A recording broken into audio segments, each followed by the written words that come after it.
मेरे प्यारे देशवासियों, नमस्कार। आप सब लॉकडाउन में इस मन की बात को सुन रहे हैं। इस मन की बात के लिए आने वाले सुझाव, फोन कॉल की संख्या सामान्य रूप से कई गुना ज्यादा है। कई सारे विषयों को अपने अंदर समेट आपकी यह मन की बातें मेरे तक पहुंची हैं। मैंने कोशिश की है कि इनको ज्यादा से ज्यादा पढ़ पाऊं, सुन पाऊं। आपकी बातों से कई ऐसे पहलू जानने को मिले हैं जिन पर इस आपाधापी में ध्यान ही नहीं जाता है। मेरा मन करता है कि युद्ध के बीच हो रही इस मन की बात में उन्हीं कुछ पहलुओं को आप सभी देशवासियों के साथ बांटूं। साथियों, भारत की कोरोना के खिलाफ लड़ाई सही मायने में पीपल ड्रिवन है।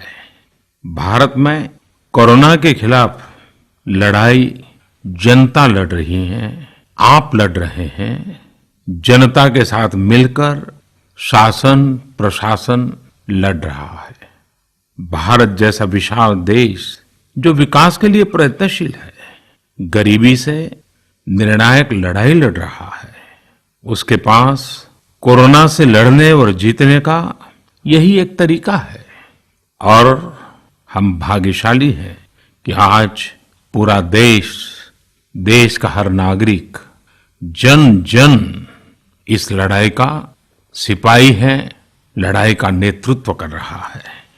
आप कहीं भी नजर डालिए, आपको एहसास हो जाएगा कि भारत की लड़ाई पीपल ड्रिवन है। जब पूरा विश्व इस महामारी के संकट से जूझ रहा है, भविष्य में जब इसकी चर्चा होगी, उसकी तौर तरीकों की चर्चा होगी, मुझे विश्वास है कि भारत की यह पीपल ड्रिवन लड़ाई, इसकी जरूर चर्चा होगी। पूरे देश में, गली मोहल्लों में, जगह जगह पर आज लोग एक दूसरे की सहायता के लिए आगे आए हैं। गरीबों के लिए खाने से लेकर राशन की व्यवस्था हो, लॉकडाउन का पालन हो, अस्पतालों की व्यवस्था हो, मेडिकल इक्विपमेंट का देश में ही निर्माण हो। आज पूरा देश एक लक्ष्य, एक दिशा, साथ साथ चल रहा है। ताली, थाली, दिया, मोमबत्ती, इन सारी चीजों ने जो भावनाओं को जन्म दिया, जिस जज्बे से देशवासियों ने कुछ न कुछ करने की ठान ली, हर किसी को इन बातों ने प्रेरित किया है। शहर हो या गांव, ऐसा लग रहा है जैसे देश में एक बहुत बड़ा महायज्ञ चल रहा है, जिसमें हर कोई अपना योगदान देने के लिए आतुर है। हमारे किसान भाई बहनों को ही देखिए, एक तरफ वो इस महामारी के बीच अपने खेतों में दिन रात मेहनत कर रहे हैं और इस बात की भी चिंता कर रहे हैं कि देश में कोई भी भूखा न सोए। हर कोई अपने सामर्थ्य के हिसाब से इस लड़ाई को लड़ रहा है। कोई किराया माफ कर रहा है, तो कोई अपनी पूरी पेंशन या पुरस्कार में मिली राशि को पीएम केयर्स में जमा करा रहा है। कोई खेत की सारी सब्जियां दान दे रहा है, तो कोई हर रोज सैकड़ों गरीबों को मुफ्त भोजन करा रहा है। कोई मास्क बना रहा है। कहीं हमारे मजदूर भाई बहन क्वारंटीन में रहते हुए जिस स्कूल में रह रहे हैं, उसकी रंगाई पुताई कर रहे हैं। साथियों, दूसरों की मदद के लिए आपके भीतर हृदय के किसी कोने में जो ये उमड़ता घुमड़ता भाव है ना, वही कोरोना के खिलाफ भारत की इस लड़ाई को ताकत दे रहा है। वही इस लड़ाई को सच्चे मायने में पीपल ड्रिवन बना रहा है। और हमने देखा है पिछले कुछ साल में हमारे देश में यह मिजाज बना है, निरंतर मजबूत होता रहा है। चाहे करोड़ों लोगों का गैस सब्सिडी छोड़ना हो, लाखों सीनियर सिटीजन का रेलवे सब्सिडी छोड़ना हो, स्वच्छ भारत अभियान का नेतृत्व लेना हो, टॉयलेट बनाने हो, अनगिनत बातें ऐसी है। इन सारी बातों से पता चलता है हम सबको एक मन, एक मजबूत धागे से पिरो दिया है। एक होकर देश के लिए कुछ करने की प्रेरणा दी है। मेरे प्यारे देशवासियों, मैं पूरी नम्रता पूर्वक, बहुत ही आदर के साथ आज 130 करोड़ देशवासियों की इस भावना को सर झुका करके नमन करता हूं। आप अपनी भावना के अनुरूप देश के लिए अपनी रुचि के हिसाब से, अपने समय के अनुसार कुछ कर सके, इसके लिए सरकार ने एक डिजिटल प्लेटफॉर्म भी तैयार किया है। ये प्लेटफॉर्म है covidwarriors.gov.in। मैं दोबारा बोलता हूं, covidwarriors.gov.in। सरकार ने इस प्लेटफॉर्म के माध्यम से तमाम सामाजिक संस्थाओं के वॉलंटियर्स, सिविल सोसाइटी के प्रतिनिधि और स्थानीय प्रशासन को एक दूसरे से जोड़ दिया है। बहुत ही कम समय में इस पोर्टल से 1.25 करोड़ लोग जुड़ चुके हैं। इनमें डॉक्टर, नर्सिस से लेकर हमारी आशा, एएनएम बहनें, हमारे एनसीसी, एनएसएस के साथी, अलग अलग फील्ड के तमाम प्रोफेशनल्स, उन्होंने इस प्लेटफॉर्म को अपना प्लेटफॉर्म बना लिया है। ये लोग स्थानीय स्तर पर क्राइसिस मैनेजमेंट प्लान बनाने वालों में और उसकी पूर्ति में भी बहुत मदद कर रहे हैं। आप भी covidwarriors.gov.in से जुड़कर देश की सेवा कर सकते हैं, कोविड वॉरियर बन सकते हैं। साथियों, हर मुश्किल हालात, हर लड़ाई कुछ न कुछ सबक देती है, कुछ न कुछ सिखा करके जाती है, सीख देती है, कुछ संभावनाओं के मार्ग बनाती है और कुछ नई मंजिलों की दिशा भी देती है। इस परिस्थिति में आप सब देशवासियों ने जो संकल्प शक्ति दिखाई है, उससे भारत में एक नए बदलाव की शुरुआत भी हुई है। हमारे बिजनेस, हमारे दफ्तर, हमारे शिक्षण संस्थान, हमारा मेडिकल सेक्टर, हर कोई तेजी से नए तकनीकी बदलावों की तरफ भी बढ़ रहे हैं। टेक्नोलॉजी के फ्रंट पर तो वाकई ऐसा लग रहा है कि देश का हर इनोवेटर नई परिस्थितियों के मुताबिक कुछ न कुछ नया निर्माण कर रहा है। साथियों, देश जब एक टीम बनकर के काम करता है, तब क्या कुछ होता है, ये हम अनुभव कर रहे हैं। आज केंद्र सरकार हो, राज्य सरकार हो, इनका हर एक विभाग और संस्थान राहत के लिए मिलजुल करके पूरी स्पीड से काम कर रहे हैं। हमारे एविएशन सेक्टर में काम कर रहे लोग हों, रेलवे कर्मचारी हो, ये दिन रात मेहनत कर रहे हैं ताकि देशवासियों को कम से कम समस्या हो। आप में से शायद बहुत लोगों को मालूम होगा कि देश के हर हिस्से में दवाइयों को पहुंचाने के लिए लाइफलाइन उड़ान नाम से एक विशेष अभियान चल रहा है।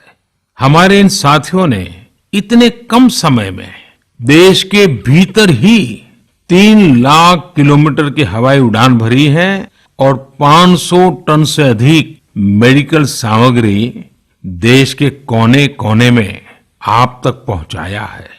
इसी तरह रेलवे के साथी लॉकडाउन में भी लगातार मेहनत कर रहे हैं ताकि देश के आम लोगों को जरूरी वस्तुओं की कमी न हो। इस काम के लिए भारतीय रेलवे करीब करीब 60 से अधिक रेल मार्ग पर 100 से भी ज्यादा पार्सल ट्रेन चला रही है। इसी तरह दवाओं की आपूर्ति में हमारे डाक विभाग के लोग बहुत अहम भूमिका निभा रहे हैं। हमारे ये सभी साथी सच्चे अर्थ में कोरोना के वॉरियर ही हैं। साथियों, प्रधानमंत्री गरीब कल्याण पैकेज के तहत गरीबों के अकाउंट में पैसे सीधे ट्रांसफर किए जा रहे हैं। वृद्धावस्था पेंशन जारी की गई है। गरीबों को 3 महीने के मुफ्त गैस सिलेंडर, राशन जैसी सुविधाएं भी दी जा रही हैं। इन सब कामों में सरकार के अलग अलग विभागों के लोग, बैंकिंग सेक्टर के लोग एक टीम की तरह दिन रात काम कर रहे हैं और मैं हमारे देश की राज्य सरकारों की भी इस बात के लिए प्रशंसा करूंगा कि वो इस महामारी से निपटने में बहुत सक्रिय भूमिका निभा रही है। स्थानीय प्रशासन, राज्य सरकारें जो जिम्मेदारी निभा रही हैं, उसकी कोरोना के खिलाफ लड़ाई में बहुत बड़ी भूमिका है। उनका ये परिश्रम बहुत प्रशंसनीय है।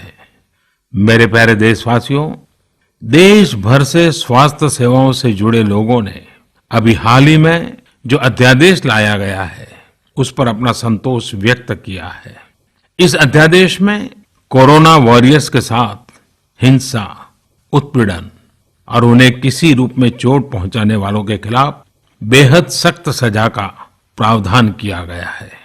हमारे doctor, nurses, paramedical staff, community health workers और ऐसे सभी लोग जो देश को कोरोना मुक्त बनाने में दिन रात जुटे हुए हैं, उनकी रक्षा करने के लिए ये कदम बहुत जरूरी था। मेरे प्यारे देशवासियों, हम सब अनुभव कर रहे हैं कि महामारी के खिलाफ इस लड़ाई के दौरान हमें अपने जीवन को, समाज को, हमारे आसपास हो रही घटनाओं को एक फ्रेश नजरिए से देखने का अवसर भी मिला है। समाज के नजरिए में भी व्यापक बदलाव आया है। आज अपने जीवन से जुड़े हर व्यक्ति की अहमियत का हमें आभास हो रहा है। हमारे घर में काम करने वाले लोग हो, हमारी जरूरतों को पूरा करने के लिए काम करने वाले हमारे सामान्य कामगार हो, पड़ोस की दुकानों में काम करने वाले लोग हो, इन सब की कितनी बड़ी भूमिका है, हमें ये अनुभव हो रहा है। इसी तरह जरूरी सेवाओं की डिलीवरी करने वाले लोग, मंडियों में काम करने वाले हमारे मजदूर भाई बहन, हमारे आस पड़ोस के ऑटो चालक, रिक्शा चालक, आज हम अनुभव कर रहे हैं कि इन सब के बिना हमारा जीवन कितना मुश्किल हो सकता है। आजकल सोशल मीडिया में हम सब लोग लगातार देख रहे हैं कि लॉकडाउन के दौरान लोग अपने इन साथियों को न सिर्फ याद कर रहे हैं, उनकी जरूरतों का ध्यान रख रहे हैं, बल्कि उनके बारे में बहुत सम्मान से लिख भी रहे हैं। आज देश के हर कोने से ऐसी तस्वीरें आ रही हैं कि लोग सफाई कर्मियों पर पुष्प वर्षा कर रहे हैं। पहले उनके काम को संभवतः आप भी कभी नोटिस नहीं करते थे। डॉक्टर हो, सफाई कर्मी हो, अन्य सेवा करने वाले लोग हो, इतना ही नहीं, हमारी पुलिस व्यवस्था को लेकर भी आम लोगों के सोच में काफी बदलाव हुआ है। पहले पुलिस के विषय में सोचते ही नकारात्मकता के सिवाय हमें कुछ नजर नहीं आता था। हमारे पुलिसकर्मी आज गरीबों, जरूरतमंदों को खाना पहुंचा रहे हैं, दवा पहुंचा रहे हैं। जिस तरह से हर मदद के लिए पुलिस सामने आ रही है, इससे पुलिसिंग का मानवीय और संवेदनशील पक्ष हमारे सामने उभर करके आया है, हमारे मन को झकझोर दिया है, हमारे दिल को छू लिया है। एक ऐसा अवसर है जिसमें आम लोग पुलिस से भावात्मक तरीके से जुड़ रहे हैं। हमारे पुलिस कर्मियों ने इसे जनता की सेवा के एक अवसर के रूप में लिया है और मुझे पूरा विश्वास है इन घटनाओं से आने वाले समय में सच्चे अर्थ में बहुत ही सकारात्मक बदलाव आ सकता है और हम सब ने इस सकारात्मकता को कभी भी नकारात्मकता के रंग से रंगना नहीं है। साथियों, हम अक्सर सुनते हैं प्रकृति, विकृति और संस्कृति। इन शब्दों को एक साथ देखें और इसके पीछे के भाव को देखें तो आपको जीवन को समझने का भी एक नया द्वार खुलता हुआ दिखेगा। अगर मानव प्रकृति की चर्चा करें तो ये मेरा है, मैं इसका उपयोग करता हूं। इसको और इस भावना को बहुत स्वाभाविक माना जाता है, किसी को इसमें कोई ऐतराज नहीं होता। इसे हम प्रकृति कह सकते हैं। लेकिन जो मेरा नहीं है, जिस पर मेरा हक नहीं है, उसे मैं दूसरे से छीन लेता हूं, उसे छीनकर उपयोग में लाता हूं तो हम इसे विकृति कह सकते हैं। इन दोनों से परे, प्रकृति और विकृति से ऊपर जब कोई संस्कारित मन सोचता है या व्यवहार करता है तो हमें संस्कृति नजर आती है। जब कोई अपने हक की चीज, अपनी मेहनत से कमाई चीज, अपने लिए जरूरी चीज, कम हो या अधिक, इसकी परवाह किए बिना किसी व्यक्ति की जरूरत को देखते हुए खुद की चिंता छोड़कर अपने हक के हिस्से को बांट करके किसी दूसरे की जरूरत पूरी करता है, वही तो संस्कृति है। साथियों, जब कसौटी का काल होता है तब इन गुणों का परीक्षण होता है। आपने पिछले दिनों देखा होगा कि भारत ने अपने संस्कारों के अनुरूप, हमारी सोच के अनुरूप, हमारी संस्कृति का निर्वहन करते हुए कुछ फैसले लिए। संकट की इस घड़ी में दुनिया के लिए भी, समृद्ध देशों के लिए भी दवाइयों का संकट बहुत ज्यादा रहा है। एक ऐसा समय है कि अगर भारत दुनिया को दवाइयां न भी दे तो कोई भारत को दोषी नहीं मानता। हर देश समझ रहा है कि भारत के लिए भी उसकी प्राथमिकता अपने नागरिकों का जीवन बचाना है।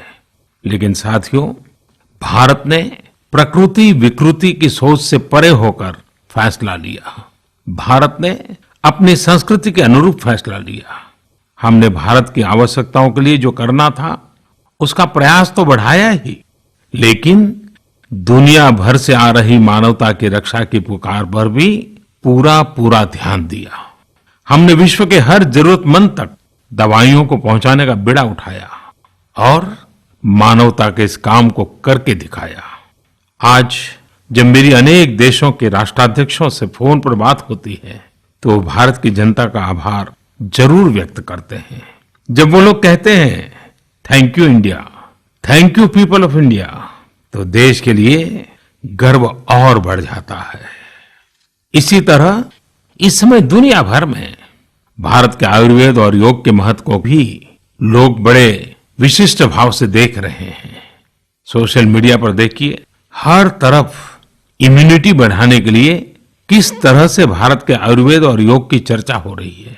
कोरोना की दृष्टि से आयुष मंत्रालय ने इम्यूनिटी बढ़ाने के लिए जो प्रोटोकॉल दिया था, मुझे विश्वास है कि आप लोग इसका प्रयोग जरूर कर रहे होंगे।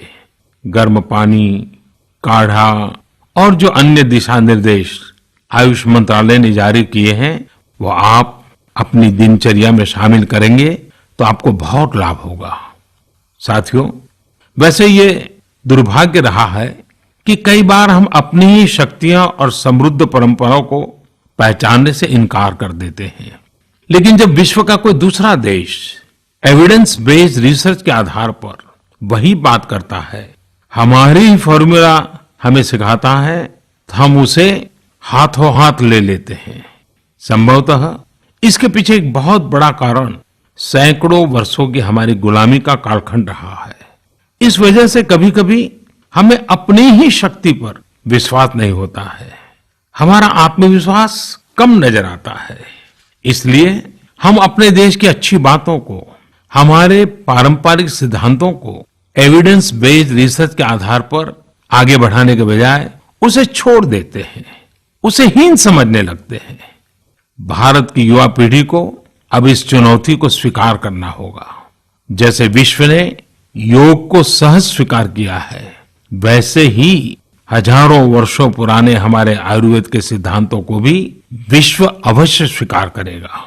हाँ, इसके लिए युवा पीढ़ी को संकल्प लेना होगा और दुनिया जिस भाषा में समझती है उस वैज्ञानिक भाषा में हमें समझाना होगा, कुछ करके दिखाना होगा। साथियों, वैसे कोविड-19 के कारण कई सकारात्मक बदलाव हमारे काम करने के तरीके, हमारी जीवन शैली और हमारी आदतों में भी स्वाभाविक रूप से अपनी जगह बना रहे हैं।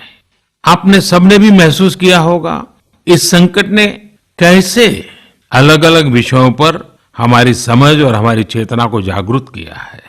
जो असर हमें अपने आसपास देखने को मिल रहे हैं, इनमें सबसे पहला है मास्क पहनना और अपने चेहरे को ढककर रखना। कोरोना की वजह से बदलते हुए हालात में मास्क भी हमारे जीवन का हिस्सा बन रहा है। वैसे हमें इसकी भी आदत कभी नहीं रही कि हमारे आसपास के बहुत सारे लोग मास्क में दिखे, लेकिन अब हो यही रहा है। हाँ, इसका ये मतलब नहीं है कि जो मास्क लगाते हैं वे सभी बीमार हैं। और जब मैं मास्क की बात करता हूं तो मुझे एक पुरानी बात याद आती है। आप सबको भी याद होगा, एक जमाना था कि हमारे देश के कई ऐसे इलाके ऐसे होते थे कि वहां अगर कोई नागरिक फल खरीदता हुआ दिखता था तो आस पड़ोस के लोग उसको जरूर पूछते थे, क्या घर में कोई बीमार है? यानी फल मतलब बीमारी में ही खाया जाता है, ऐसी एक धारणा बनी हुई थी। हालांकि समय बदला और ये धारणा भी बदली। वैसे ही मास्क को लेकर भी धारणा अब बदलने वाली ही है। आप देखिएगा, मास्क अब सभ्य समाज का प्रतीक बन जाएगा। अगर बीमारी से खुद को बचना है और दूसरों को भी बचाना है तो आपको मास्क लगाना पड़ेगा। और मेरा तो सिंपल सुझाव रहता है, गमछा मुंह ढकना है। साथियों, हमारे समाज में एक और बड़ी जागरूकता ये आई है कि अब सभी लोग ये समझ रहे हैं कि सार्वजनिक स्थानों पर थूकने के क्या नुकसान हो सकते हैं। यहां वहां कहीं पर भी थूक देना गलत आदतों का हिस्सा बना हुआ था। ये स्वच्छता और स्वास्थ्य को गंभीर चुनौती भी देता था। वैसे एक तरह से देखें तो हम हमेशा से ही इस समस्या को जानते रहे, लेकिन ये समस्या समाज से समाप्त होने का नाम ही नहीं ले रही थी। अब वो समय आ गया है कि इस बुरी आदत को हमेशा हमेशा के लिए खत्म कर दिया जाए। कहते भी हैं कि बेटर लेट देन नेवर। तो देर भले हो गई हो, लेकिन अब ये थूकने की आदत छोड़ देनी चाहिए। ये बातें जहां बेसिक हाइजीन का स्तर बढ़ाएंगी, वहीं कोरोना संक्रमण को फैलने से रोकने में भी मदद करेगी। मेरे प्यारे देशवासियों, ये सुखद संयोग ही है कि आज जब आपसे मैं मन की बात कर रहा हूं तो अक्षय तृतीया का पवित्र पर्व भी है। साथियों, क्षय का अर्थ होता है विनाश, लेकिन जो कभी नष्ट नहीं हो, जो कभी समाप्त नहीं हो, वो अक्षय है। अपने घरों में हम सब इस पर्व को हर साल मनाते हैं, लेकिन इस साल हमारे लिए इसका विशेष महत्व है। आज के कठिन समय में यह एक ऐसा दिन है जो हमें याद दिलाता है कि हमारी आत्मा, हमारी भावना अक्षय है। यह दिन हमें याद दिलाता है कि चाहे कितनी भी कठिनाइयां रास्ता रोके, चाहे कितनी भी आपदाएं आए, चाहे कितनी भी बीमारियों का सामना करना पड़े, इनसे लड़ने और जूझने की मानवीय भावनाएं अक्षय है। माना जाता है कि यही वो दिन है जिस दिन भगवान श्री कृष्ण और भगवान सूर्यदेव के आशीर्वाद से पांडवों को अक्षय पात्र मिला था। अक्षय पात्र यानी एक ऐसा बर्तन जिसमें भोजन कभी समाप्त नहीं होता है। हमारे अन्नदाता किसान हर परिस्थिति में देश के लिए, हम सब के लिए इसी भावना से परिश्रम करते हैं। इन्हीं के परिश्रम से आज हम सब के लिए, गरीबों के लिए देश के पास अक्षय अन्न भंडार है। इस अक्षय तृतीया पर हमें अपने पर्यावरण, जंगल, नदियां और पूरे इकोसिस्टम के संरक्षण के बारे में भी सोचना चाहिए, जो हमारे जीवन में महत्वपूर्ण भूमिका निभाते हैं। अगर हम अक्षय रहना चाहते हैं तो हमें पहले यह सुनिश्चित करना होगा कि हमारी धरती अक्षय रहे। क्या आप जानते हैं कि अक्षय तृतीया का यह पर्व दान की शक्ति यानी पावर ऑफ गिविंग का भी एक अवसर होता है। हम हृदय की भावना से जो कुछ भी देते हैं, वास्तव में महत्व उसी का होता है।